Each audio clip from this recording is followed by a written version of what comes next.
Lihat deh, Tir. Di media sosial banyak banget loh berita tentang pemerintah sengaja lambatkan menangani banjir di Aceh karena dianggap masyarakatnya tidak mendukung partai penguasa. Benar kah? Tapi jangan terlalu percaya, Vena. Soalnya banyak gue lihat akun-akun palsu yang sengaja dibuat untuk menyalahkan pemerintah.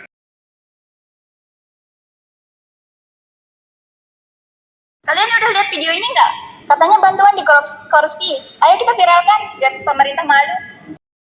Jangan dulu, Via. Emang sekarang itu lagi banyak berita yang kesebar, jadi jangan asal sebar. Tapi kenapa berita resminya tidak ditampilkan di televisi? Kenapa harus dari medsos? Inilah demokrasi sekarang. Bebas berpendapat, tapi juga bebas menyebarkan kebencian tanpa adanya data. Apa kabar? Baik, Kak. Tadi saya lihat-lihat dari jauh kalian lagi pada ngerumpi ya, lagi bahas apa tadi? Ini kan kita lagi membahas tentang bencana yang ada di Aceh karena kurangnya tindakan dari pemerintah. Oh. Jadi teman-teman, ya kalau zaman dulu itu informasi yang kita dapatkan itu dari mulut ke mulut. Tapi kalau sekarang informasi yang kita dapatkan itu lebih mudah, yaitu dengan melalui media sosial. Tapi dengan adanya media sosial jangan sampai kalian itu ketika mendapatkan informasi yang belum jelas arahnya dari mana, kebenarannya seperti apa, jangan cepat-cepat disebarkan. Karena apa? Karena itu pasti akan memberikan yang namanya fitnah. Seperti itu.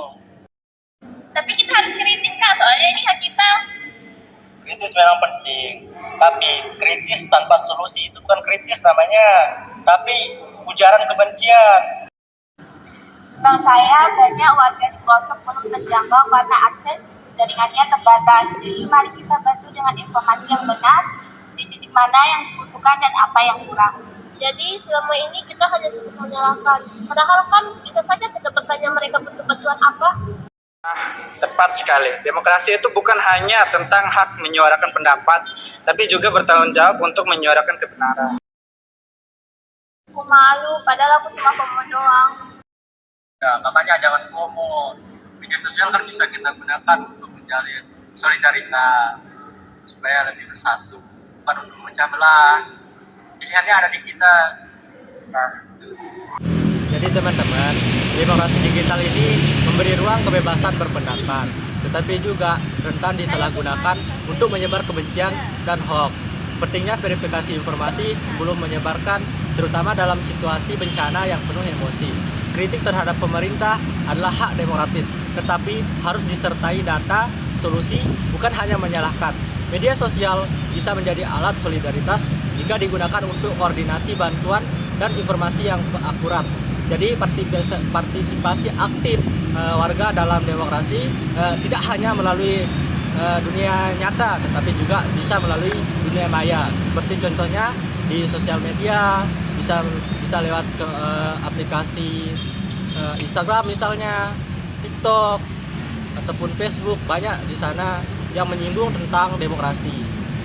Jadi media sosial ini berperan sangat penting dalam dinamika opini publik dan partisipasi politik di era digital. Jadi media sosial ini mengubah cara masyarakat untuk berkomunikasi, memperoleh informasi dan berpartisipasi dalam kehidupan politik. Jadi adapun beberapa peran media sosial yaitu sebagai penyebaran informasi cepat dan luas. Terus juga demokratisasi informasi, interaksi langsung warga dan pemerintah, mobilisasi politik, pengawasan politik, dan juga sebagai polarisasi dan filter bubble. Ada juga sebagai manipulasi politik dan partisipasi politik melalui kampanye online.